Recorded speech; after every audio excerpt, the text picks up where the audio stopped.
use this because they're trained in these like and but it's still not working. So I don't know how it All right. Really? Yeah. All right, so today what we're going to talk about is complex power. Well, not just real power, but something termed complex power. And what I'm going to try to do is make sense of this to why we would talk about it this way. And the real reason is because we always want to correct the power factor. Remember, we would like the voltage and current to be in phase. We'd like the effects of the inductor in a circuit to be done away with. So first, let me just make sure everybody understands this. When we have a voltage source, or a voltage, say, at the line, I'll call V generator, VG here, and then we have a transmission line. It's going to have, some R transmission line, and it could be some JX transmission line here, and then you're going to have something where you have a load. This is going to be Z load. Now, how many have seen like 120 or 240 volts? Right? Don't y'all? You've seen the designations of 120, 240. There's 480. There's multiples of this, all the way up to thousands and thousands of volts. But that's termed the line voltage. So you will see something here that will be V line. Now that's the voltage that the power company is responsible for controlling. At that wall outlet, or at the wall outlet in your home, you'll have about 120 volts RMS, always. It's what they're required to deliver. You have to understand this. When you're dealing with industries that require large amounts of current power, they can cause that to be skewed if their power factor is too low. Now I'm going to get to this, but I just want to make sure you understand the problem. Now in general, when we have V line, we also have some sort of a line current right here. Both the line voltage and the current. As a matter of fact, what I want to do, I'm going to use an abbreviation. Instead of just spelling out the word line, I'm going to call it VL, magnitude at some angle, theta V, right here. And this I line, I'll just, since it's all in series, I'll just call it I. All right? And it's going to be at some angle, theta I. Everybody with me on this? Now, most of the time, what's given is either the line voltage or the average power or both here. Y'all with me on this? And you can get almost anything from that. The way we were doing it last time was, when I take a look at the average power, this is average power that would be used at the load. And this is at load. If you remember, we're going to be using RMS here in this chapter, all right? From here on out, power will be dealing with RMS, and just so everybody remembers this, remember the peak value of the voltage divided by the square root of 2 is equal to VRMS, and likewise for IRMS, it's equal to the peak voltage, or peak current, pardon me, divided by the square root of 2. Y'all remember that? Now, the assumption also is that these things are a constant frequency of excitation, sinusoidal or cosinusoidal excitation at the wall outlets and in every other part of the distribution system. Are you with me? This will become important for you to get in the back of your mind, especially some of you are going to be working with the power industry or working for large manufacturers or something like Apple Computer or something like that, where you have to worry about power factor and understanding the entirety of the circuit. Now, the average power for this, if you remember, was, and it would be V line RMS. I'll just tell you, I'm going to put this as V VLRMS to make sure I define this, and this is IRMS. I'm going to just not even worry about peak values and conversions. So this is going to be scalar value VLRMS times IRMS, and then it's cosine of theta V minus theta I.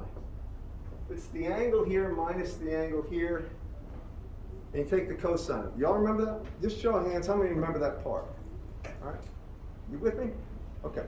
Now, if you remember that, this part of the term was called the power factor. So I'll put it down here. The power factor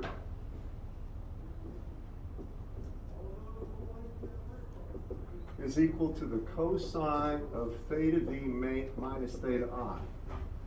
And we would like that to be 1. We would like theta V and theta I to have the same phase. Y'all with me? And the reason is because that means the power company will have the lowest amount of line losses. It'll drop the current down. I'll prove that in a second, but y'all follow me on that? So remember that. You want to get rid of any angular difference. Just keep that in mind. Now,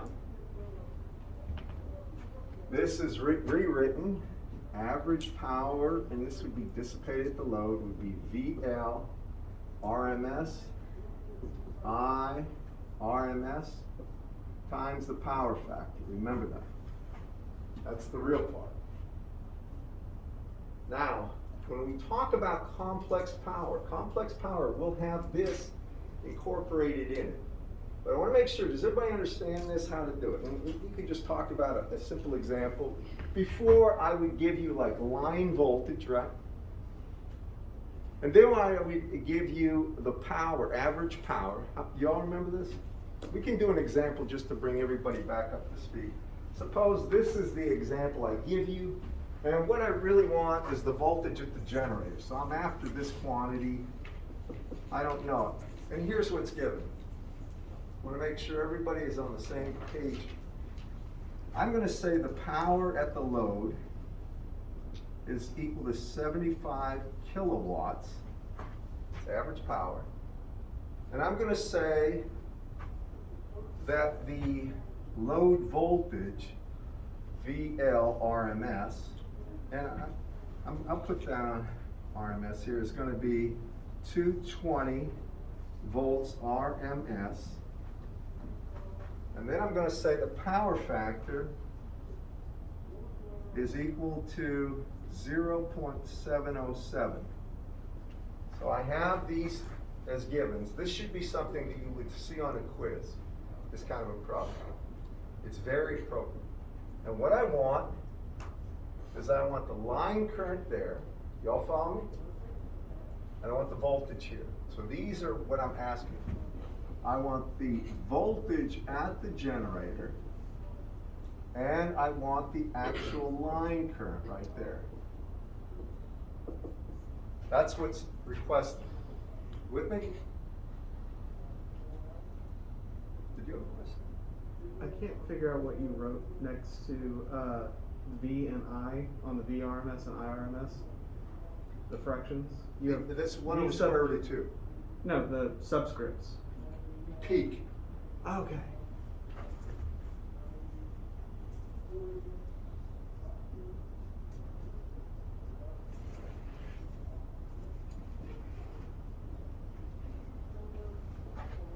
They're always related by square root of 2. How many know that, by the way, from your other classes?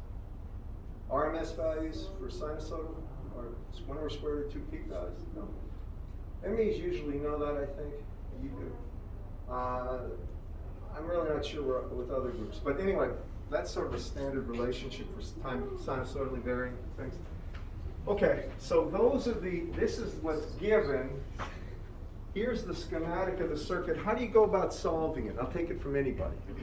Let's start with, how do I get the magnitude of the line current? What would you do? Anyone? You could just set the power equal to the voltage times the current times the power factor. Yeah, and you have average power, you have line voltage, you have power factor, you surely can get magnitude of current. You all with me in this class? let me make this line voltage here. Since I gave you the line voltage, I'll just put it there. It's 220 RMS. If it's not specified, you always assume 0 degrees. Unless that's something different, the line voltage is always the point we use as the reference. Got me on that, class? So, first thing we're going to do is get the current, the IRMS. And that's equal to average power, right, divided by V on the line, the RMS value, times the power factor. So for here I have 75 kW,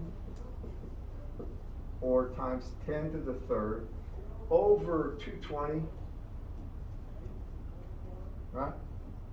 And then it's going to be times the power factor of 0.707. What does 0.707 mean to you usually in the back of your mind? 1 over square root of 2. Huh? If you're engineers, keep that like as a reference. Whenever you see 0.707, it's 1 over square root of 2, almost 100%. And that, by the way, 0.707, or 1 over the square root of 2, equals some, the cosine of some angle. That angle has to be 45 degrees, doesn't it, class? Y'all with me? So, and I didn't say one thing, but I'm going to say it now. We're going to assume that the power factor is lagging. Now, I mentioned why that's important. So first we get the current. Can somebody just give me this current? I made this example up on the fly, but I think it's important. So we all have a good reference point when I move on. Anyone? 482.19.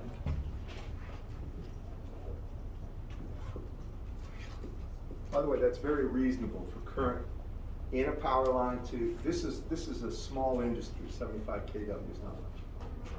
Right? So these are relatively realistic values. It would be 240 actually, not 220, but I chose 220 for different reasons. Y'all get that? All right. All right, that's the current. Magnitude. We need the angle, right? And remember, the power factor is the cosine of theta v minus theta I, right? Now, here's what I'm trying to get you to see. I gave you the power factor, or I gave you 1 over the square root of 2, or 0.707 is cosine of theta v minus theta I, right? Correct, class? There's an ambiguity with cosine. We talked about the cosine of minus an angle is the same thing as cosine of plus an angle. Do y'all remember that? How many do? Right? The way we deal with that is we use the terms lag and lead. If something is lagging, it is behind, and it's always with reference to the voltage. So when we say the power factor is lagging, it means the angle of the current will be behind the angle of the voltage. Got me on that? By exactly the inverse of the power factor. So when you look at this, this means theta v minus theta I, and you can put a magnitude, is equal to 45 degrees, or pi over 4 radians. Do you all with me on that, class? The inverse cosine of 0.707, or the inverse cosine of 1 over square root of 2, is 45 degrees. Do you agree with that? Now, I know that the angle on the voltage is 0, and because I use the terminology that it's a lagging power factor, the angle of the current will be minus 45 degrees. Y'all with me in that, class? So this is going to be a current value of, and I'll put it here, the actual angle associated with this is going to be minus 45 degrees. Something I should do is put down this magnitude right there. So what people will do is they'll just take the inverse of that cosine, theta v 0, they get theta I. That doesn't always work. It could be a leading power factor. Then if the voltage was at 0 degrees, the current would be at plus 45 degrees. But you see I put that minus sign there, class? You with me? So that's really, I mean, that's what you need for current. Now I've got the voltage here, and I'm going to have to do something. I didn't put a value for this stuff in, but I'm going to right now. I'm gonna make this 0.1 ohms and make this plus J 0.2 ohms. All right, so I'm giving you a value of the line impedance. Do y'all follow me? This would represent an approximate lump element model of like a transmission line for, say, and this is not a real example, from Martin Dan to here. All right, it's just give you that mindset. This has to do with the very long wires that are parallel to each other. About that. By the way, that's a very low amount of resistance. I just want you to know that. That actually is probably lower than what it really is in power lines. Just keep that in mind. So, next, how do I get the voltage right here? Anyone? Well, your mind should be thinking, well, I've got the voltage here, right? I've got that voltage. That voltage is 220 at 0 degrees, right? In order to get the voltage here, I need the voltage here. Correct, class? I know this current, though, don't I? I know this current right here is 482.19 at minus 45. So that current I is 482.19 at an angle of minus 45 degrees. So if I want this voltage, notice the current's going that way. So this voltage, and I'll call it V, I'm just going to call it V loss, because that's what it is. That would be equal to the I times the impedance, 0.1 plus J 0.2. Do y'all agree with that, class? I just took the current, I multiplied by the defined impedance to get the voltage, right? And in the back, can you guys see that too? Far back. All right, now to get this VG here, this is the voltage at the generator. I start here, and I go around, and I go up from here to here, or an increase of 220 at 0 degrees. You'll notice that this is going to be complex numbers in general, right? You have to be aware of that. It's not just linear. So then you add to it the impedance. I'll put it down there. The impedance of 0.1 plus J 0.2 times that current, which is at 482. I'm going to make it 0.2 at minus 45 degrees. Y'all with me?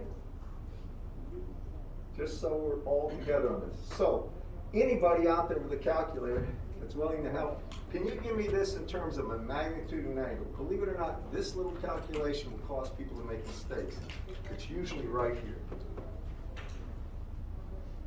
But go ahead and do it. And if you want some advice from me, bring your calculators, work these things out in class. If you have an error in the way you do things, you'll figure it out here and now, not before the exam. What do you get? Oh, you didn't. I forgot 107.82 at 18.4. 107? That doesn't look right because that started with 220, right? I got 324.1. That sounds better. Oh, let me get that again. 324.1 at what? 6.04 degrees. Anybody else? You get that? I want you, believe me, making mistakes here is good. You figure out how you made them and don't make them come test or quiz. I promise you, there'll be mistakes made with these kind of calculations. All right, how many got that? After the try? Okay, I'm believing. Now, that should look fairly clear, fairly obvious. All right, if you've been coming to class, there's nothing here that we haven't touched on. But I want to make sure you understand all this stuff, all right? And again, that's average power we were talking about below. Now we're going to be talking about complex power, okay? So just write another setting. This is going to be complex. Is that peak or is that RMS? Or VG? Pardon me? Say again? Is that peak? It's got to be RMS because the other voltage was RMS and the current was RMS. Everything we're doing with power, unless a specific question is asked for peak value, is in RMS values. because that's the effective DC equivalent, and that makes a lot more sense. When people do engineering work, they want to get a feel for how much power would be used by a car battery to do the same thing, or by, say, a DC generator. That's one of the things in the back of everybody's mind. So I'm going to erase this. Now I'm going to talk about complex power.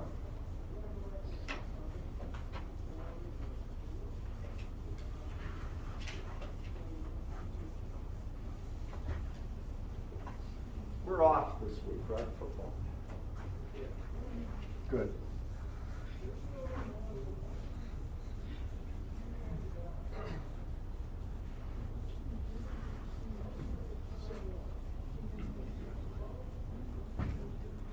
Okay, now next, we talk about complex power. So write this down.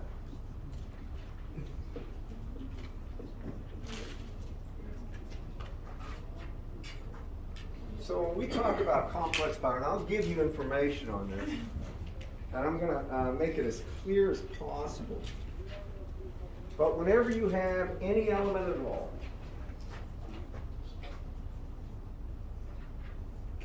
doesn't matter what it is, I'll just call it a ZL for load. You're going to have a voltage. We're dealing with RMS voltages, so this will be VRMS across there. You'll notice the positive polarity. And if you have a current IRMS entering in to this, now you all follow me. This is going to have some angle. This is going to have some angle. Magnitude and angle. These are complex numbers, okay? It's real important you appreciate this fact. When you do this, the complex power associated with this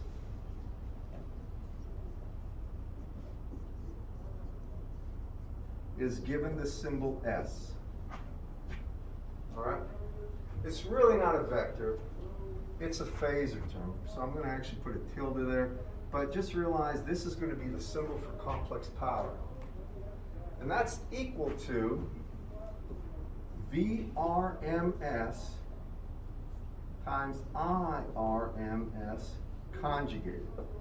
Now, that VRMS has magnitude and angle, the IRMS has magnitude and angle. Y'all follow me in this? I'm going to use this symbols for VRMS and IRMS. And for these symbols, then it would be VRMS, scalar magnitude, times magnitude of IRMS. And if you look at the conjugate of these things, I want you to think about, actually, let me do it this way, so you'll understand this. I'm going to just write right here. It would be VRMS, and it's going to be at an angle theta V, times IRMS conjugate, right? Conjugated. That's VRMS at some angle theta V. Then it's times scalar value here, IRMS, and the conjugate is minus theta I. Y'all follow me on that? When you get a conjugate, you would take the angle and you would make it the opposite sign of what it was. For instance, if I have A is equal to 10 at an angle of 40 degrees, A conjugated would be 10 at an angle of minus 40 degrees. How many remember that? Conjugation? Have you all had that? The symbols might be different. Asterisks are typically used, but they can use, sometimes they use this apostrophe. I don't like that because if you came through most Western schools, that usually meant derivative. All right, that's the only reason I don't like the apostrophe. But that's what MATLAB, how many know what MATLAB is? That's what MATLAB uses if you want a conjugation. I'm telling you the truth. Anybody know that? And I got stories about MATLAB's terminology and problems. All right, so that is conjugation. I'm sorry, that is the conjugate of it. As a matter of fact, what I should say, if I have a number, say A is 5 plus J 6, what is A conjugated anyway? minus J6? Yeah, that's it. You just flip that. It's 5 minus J6. See how the angle would change? If it was whatever the positive angle was on the tank, become the negative angle. Or the inverse thing of that. Okay, just so you know what I'm talking. Now, getting back to this. We write this typically like this. We use exponential notation. We put VRMS out in front, that's a scalar value, times IRMS. And then we'll put E to the J theta V minus theta I. Now, I mean, that's the way it's usually done. When you look at this is still an angle, right? Correct, class? Anybody take a guess at why it's done that way? It doesn't have to be at all. Think about it for 1 second. Some of you know it, at least you think you know it. Y'all remember a guy named the Euler's equation?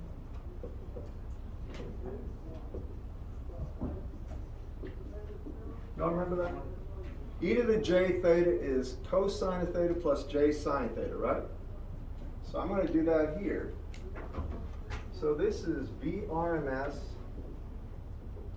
IRMS times, then it's the cosine of theta V minus theta I plus J, the sine of theta V minus theta I. Y'all with me?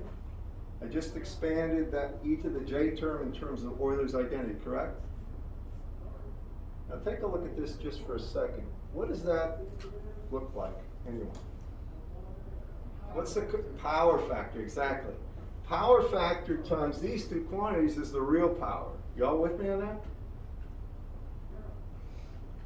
This times these two quantities is called the reactive power. Y'all with me? So, I'm going to say one more thing. When I take S right there, complex,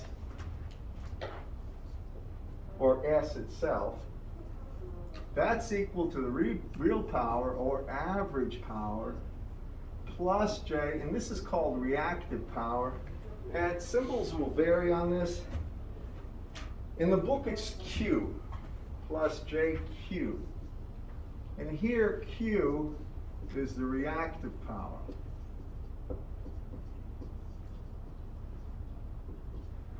All right. Now, here's where it gets a little disconcerting of sorts, so listen up good. Now, complex power S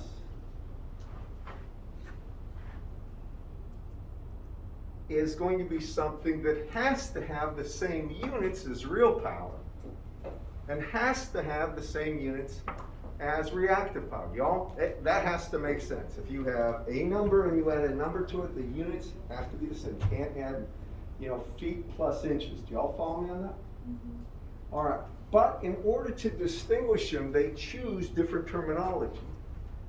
Average power here will always be in kilowatts or watts or megawatts or something watts. That's real power that is dissipated. Y'all follow me on that?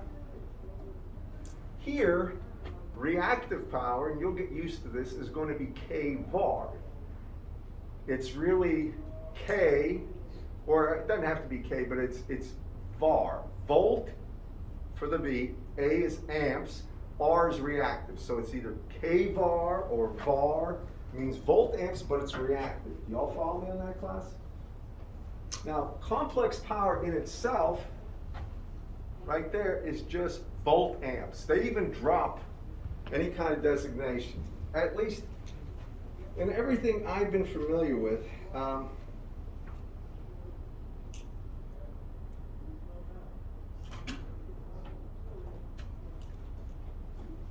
looking for something I can relate this to.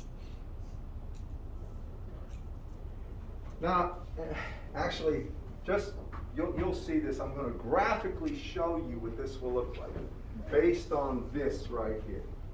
So graphically, if we actually drew the complex power associated with the load, you'll see why we're doing this. We're going to have something. This is going to be the real axis. and this is the imaginary axis.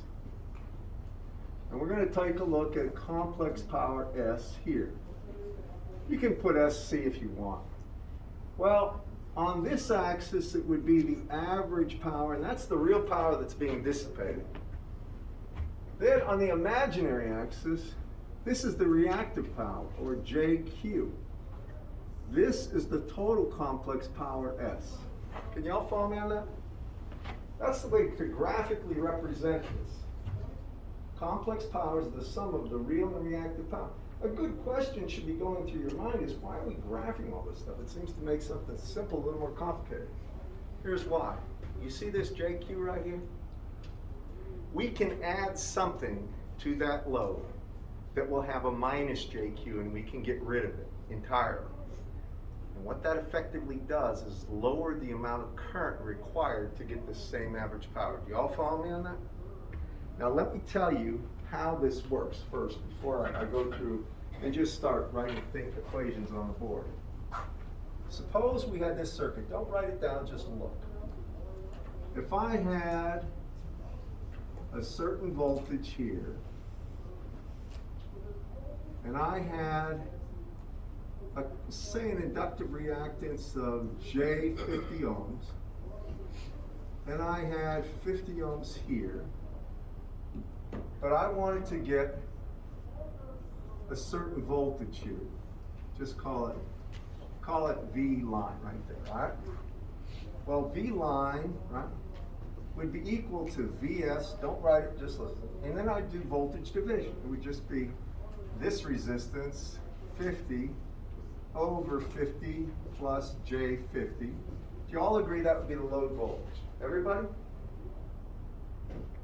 Now, if I wanted to reduce the amount of voltage here, that would give me the same voltage here. You all follow me? Or the same voltage across the resistor at least.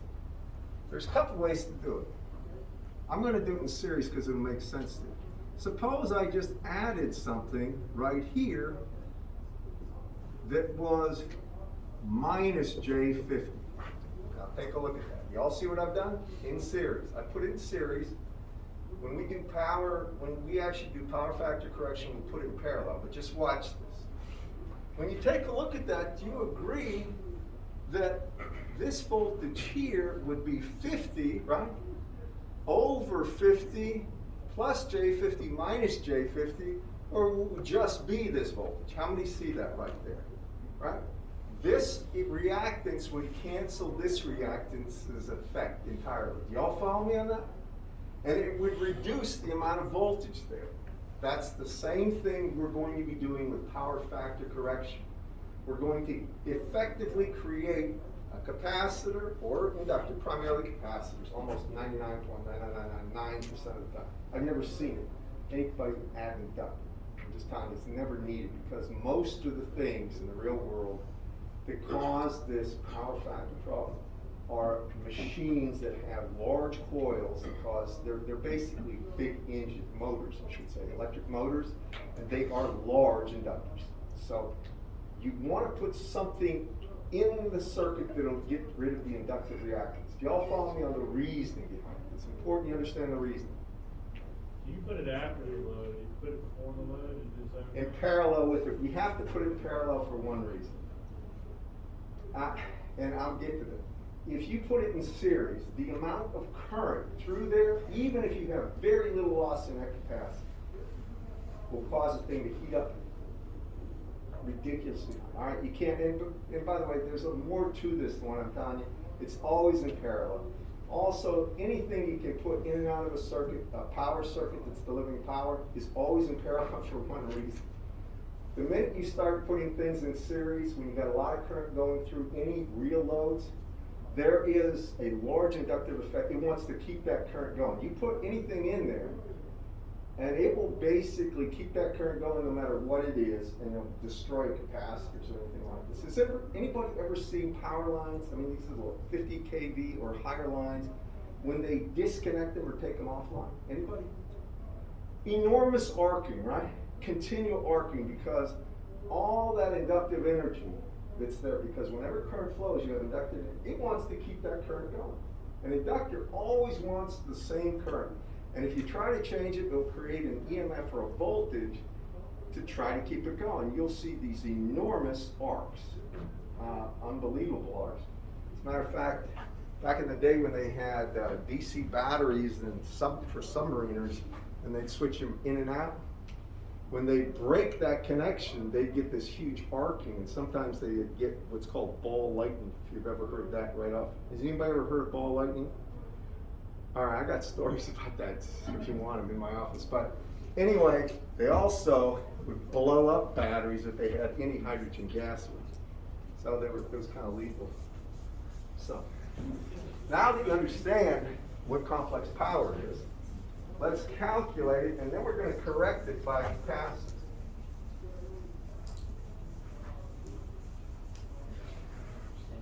This takes some time to appreciate, but the real goal is to cause the power company to use really it's less voltage at the sending end to get the same effects at the receiving end.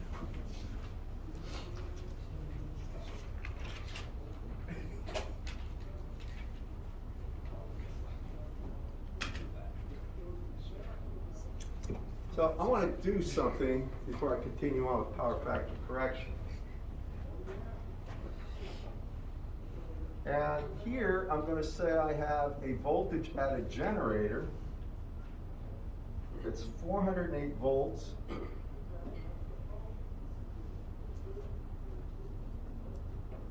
At 0 degrees, this is an oddity because now it's not going to be the zero reference point. And I'm going to have an actual value of R in the line equal to 0.1 ohms. And I have a load here. And the actual real power, or average power that's real, is going to be 120 kilowatts. And I have a power factor of 0.85 lagging.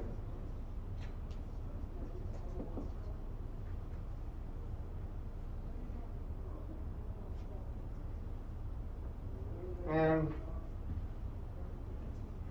what we're going to do with this one, to get you a little more comfortable with this, I gave you the power factor, I gave you that, I don't think it gives a load voltage.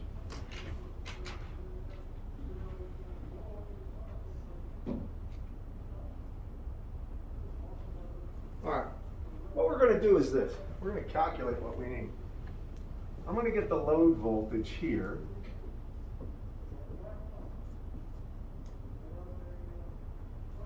I've got 408 here as a generator voltage. And these are all RMS voltages. All right? And what we really want to do is we want to find the complex power of the load. That's what we're after, okay? And we're going to graph it. Y'all follow me at least what we want to do. So the starting point on almost all these, this tells me I've got the real power, right? And I've got the power factor there, right? Let me check one other thing.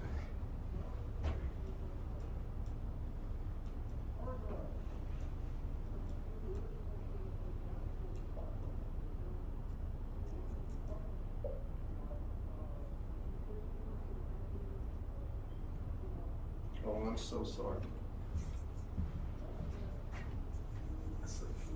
This is the actual load voltage. I was wondering why they were doing it. It's 480 at 0 degrees RMS.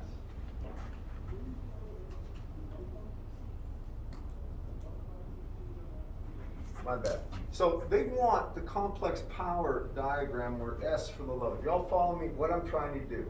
And again, S complex is equal to the average power plus J times the reactive power Q, right? And I can put it down another way.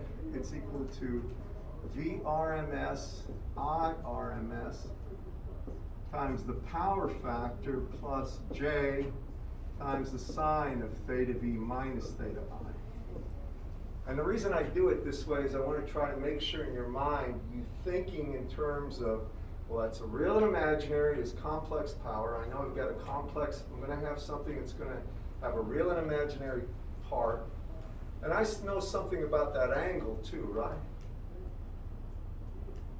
That angle is something I can calculate from the power factor. Can I, class?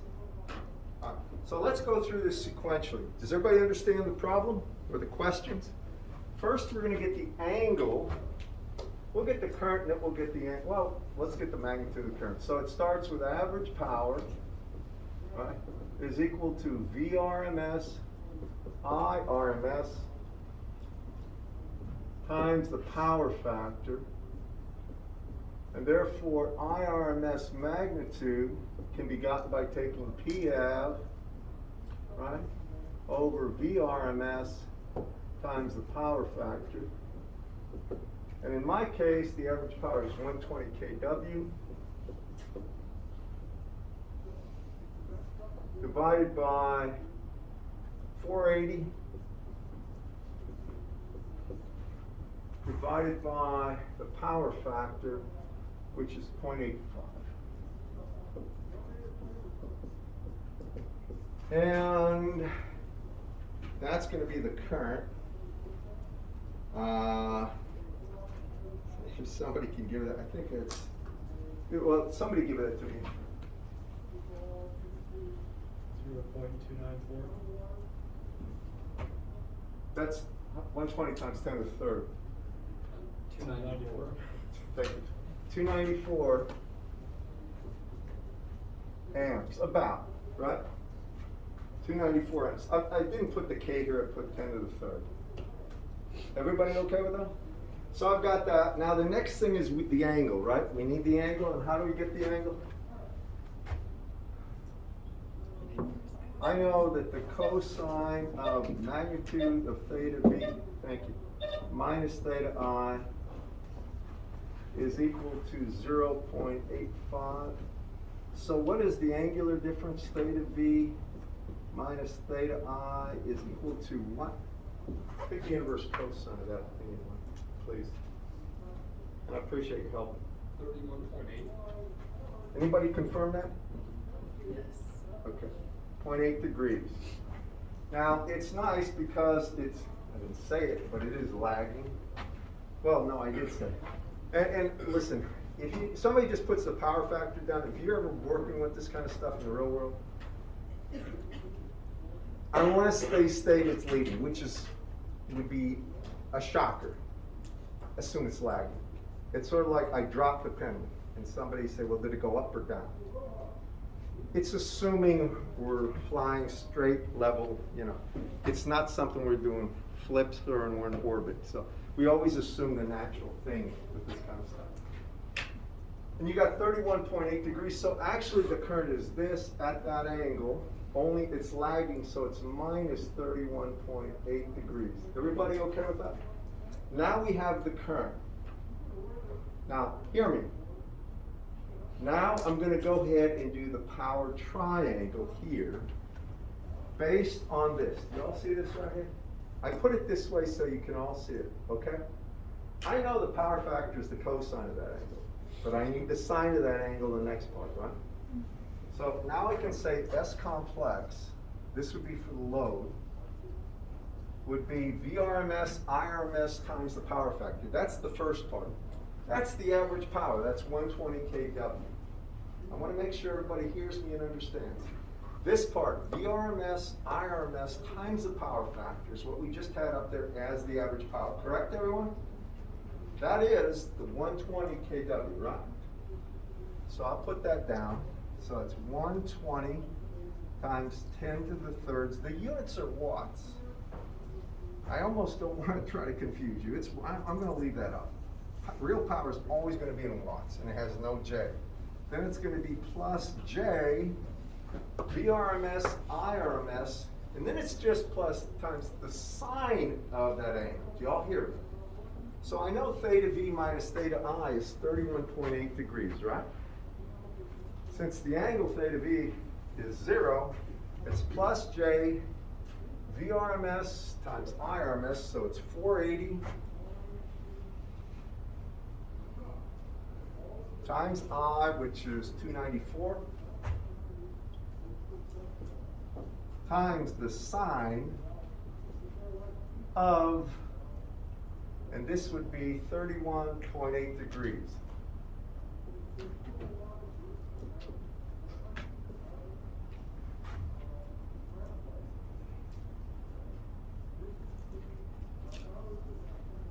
And can somebody give me the second part?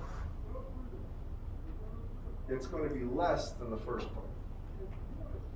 480 times 2.94 times the sine of 31.8. Anyone?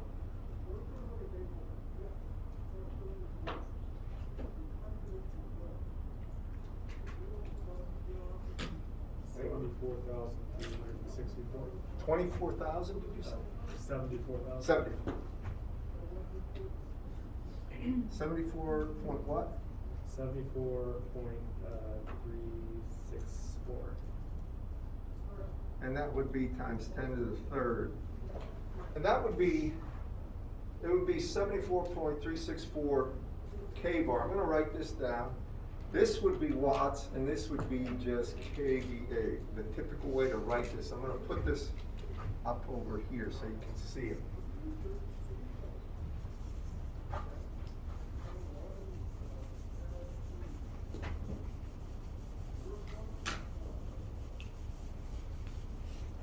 So when we look at S, here's the way it would be. It would be S, and the units would be kVA.